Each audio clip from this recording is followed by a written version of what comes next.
शेख अब्दुल हक मुहद्दिस देहलवी रहमतुल्लाहि ताला अलैह, आप ना एक बुक है उसका नाम है जज्बुल कुलूब, उसमें एक वाक़या जो है ना वो लिखते हैं। आप फरमाते हैं एक शख्स ना मकरूज था, उसके ऊपर 3000 दिनार का कर्जा था। उस शख्स के ऊपर दोस्त से कर्जा लिया, कारोबार करना था। अच्छा, कारोबार ना चल सका, जो 3000 लिया हुआ था ना वो डूब गया, बाकी जो कारोबार में पहले पैसा लगाया था वो भी सारा इन शॉर्ट के सब कुछ, उसके बाद कुछ भी ना बचा, दिवालिया हो गया। अब वो जो वक्त मुकर्रर हुआ था कर्जा वापस भी तो करना था ना, कर्जा लेने वाला दोस्त पहुंच गया, उसने कहा जी कर्जा वापस करें। उसने कहा ये मेरे साथ मामला हुआ है तो मेरे पास पैसे तो नहीं है, मुझे थोड़ा वक्त दे दो। थोड़ा वक्त दे दिया गया। अब जब टाइम फिर आया, फिर वो गया, फिर ना पैसे मिले। 2-3 दफ़ा जैसे अगेन एंड अगेन ऐसा हुआ ना, उसने जाके कोर्ट में मुकदमा कर दिया। अब काजी ने उसको बुला लिया, काजी ने उसको पूछा भाई पैसे क्यों नहीं वापस करता। उसने कहा मैं पैसे वापस देना चाहता हूँ लेकिन मेरा कारोबार ही सारा डूब गया, मेरे पास है ही नहीं, मैं कैसे दूँ, मैं दे दूंगा जब होंगे, मुझे थोड़ा वक्त दे। काजी ने उसे कहा जी 1 महीना तेरे पास, 1 महीने में अगर तूने पैसे वापस कर दिए तो ठीक है, अदरवाइज तुझे कैद में डाल दिया जाएगा। ठीक है जी, घर आ गया। लेकिन उसने किसी से सुन रखा था कि दरूद पढ़ने से ना सारी मुश्किलात हल हो जाती हैं। वो होते कुछ कर नहीं सकता सी, कारोबार भी नहीं सी, उन्हें जनाब तस्वीर फेरना शुरू करती।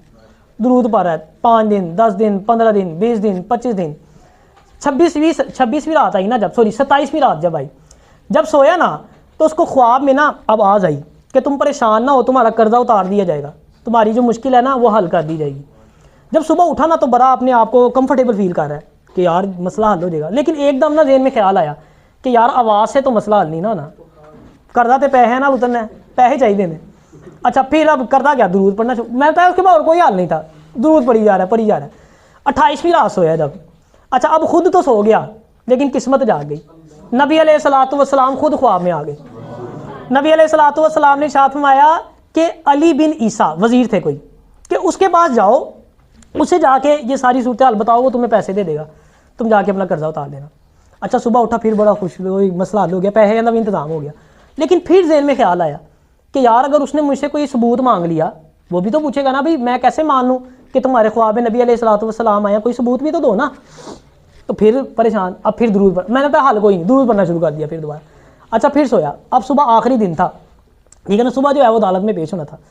फिर नबी अलैहिस्सलातु वस्सलाम फिर ख्वाब में आ गए। आपने फरमाया गए नहीं, कहता प्यारे आका सबूत मांग लिया तो फिर क्या दूंगा उसको सबूत, मेरे पास तो कोई सबूत नहीं है। आपने फरमाया उसे जाके कहना कि तुम रोज़ाना सुबह फजर की नमाज से पहले ना 5000 दफ़ा मुझ पर दरूद पढ़ते हो, और तब तक किसी से बात नहीं करते जब तक 5000 दफ़ा पढ़ ना लो। और ये बात तुम या अल्लाह जानता है या अल्लाह के हुक्म से मैं जानता हूँ, अल्लाह की अता से मैं जानता हूँ, तो उसे ये जाके बता देना, वो तुम्हें पैसे दे देगा। पहुँच गया दरबार में, वजीर बैठा था, इर्द गिर्द लोग बैठे थे। उसने कहा जी मेरे काम है आपसे बात करनी है।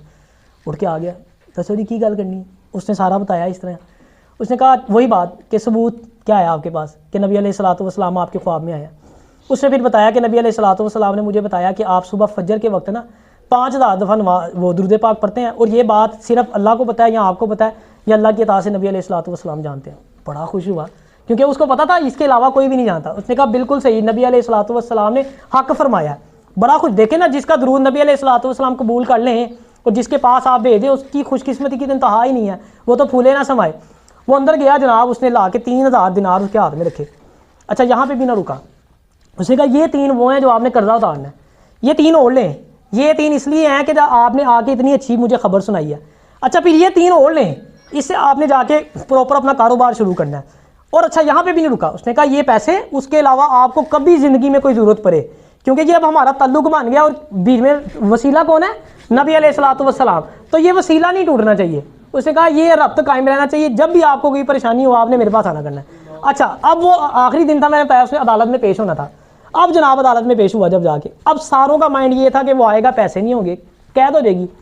वो आगे उसने 3000 दिनार जनाब जज साहब के सामने रख दी, काजी के सामने रख दी। काजी हैरान, पूरी अदालत हैरान। काजी ने पूछा तुम तो कहते थे मेरा कारोबार ठप हो गया, मेरे पास कुछ है नहीं, अब इतने सारे पैसे तुम्हारे पास कहाँ से आ गए।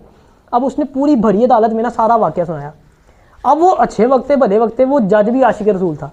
उसने कहा ले तो फिर मैं क्यों पीछे रहूँ, मैं भी सवाब कमाऊंगा। वो अपने रूम में गया, 3000 दिनार उसने निकाल के उसके हाथ पकड़ा दिए। उसने कहा ये ले, इससे कर्जा उतारे। अच्छा, फिर मजेदार बात, जिसने मुकदमा किया था दोस्त, वो भी आशिक रसूल था। उन्हें कहा मैं क्यों पीछे रहूँ, मुझे कागज पकड़ाए, मैं भी लिखूँ मैंने कर्जा मुआफ किया।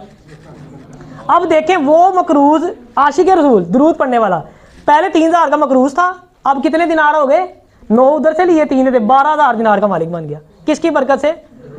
यानी दरूद पढ़ने से सारी मुश्किलात आसान हो जाती हैं। तो इसलिए दरूद पाक को अपनी ज़िंदगी में शामिल करना है। एक दफ़ा मिलके सल्लु अलल हबीब सल्लल्लाहु ताला अला मुहम्मद सल्लल्लाहु ताला अलैहि व आलिहि वसल्लम।